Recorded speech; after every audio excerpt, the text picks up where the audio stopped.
በየቀኑ ስንት ውሸት ነው የምትዋሸው ያ አብደላህ? ስንት አይነት ማጭበርበር ነው የምታጭበረብረው? ይሄ አሳስቦሃል፣ አስጨንቆሃል፣ መላኢኮች መዝግበውታል። እንዴት አድርጌ ነው ማሰርዘው ብለህ ተጨንቀህ ታውቃለህ?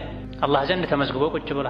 ከምላስህ ከእጅህ ጣጣ የሰው ልጆች ድነዋል ወይስ ምላስህም እጅህም እግርህም የሰው ልጆችን አዳ ያደረገ ነው? እውነተኛ ሙስሊም ማለት በመላሱ በእጁ ሰዎችን አዳማ ያደርግ ሰው ነው ብሏል ነብዩ ሰለላሁ ዐለይሂ ወሰለም። እንዲህ ያለ ይቀጥላል ነገሩ። ራሳችንን ልንጠይቅ ልንገመገምበት የሚገባው ብዙ አይነት ክፍተት አለኛ ጋር። አላህ ዘንድ ግን ምንም አይረሳም፣ ተጽፎ ይቀመጣል። መላኢኮች ስራቸው መጻፍ ነው ማስቀመጥም። የቂያም ቀን ትልቅ መዝገብ ወጥቶ አንብበው እንኳን እንባላለን። በዚህ መዝገብ መሰረት ራስህ ላይ ፍረድ ይባላል። ከፋ ቢነፍሲከ አልየውመ ዐለይከ ሐሲባ። ይህ መዝገብ የኛ ነው። በምንድን ነው ልንሞላው የሚገባው?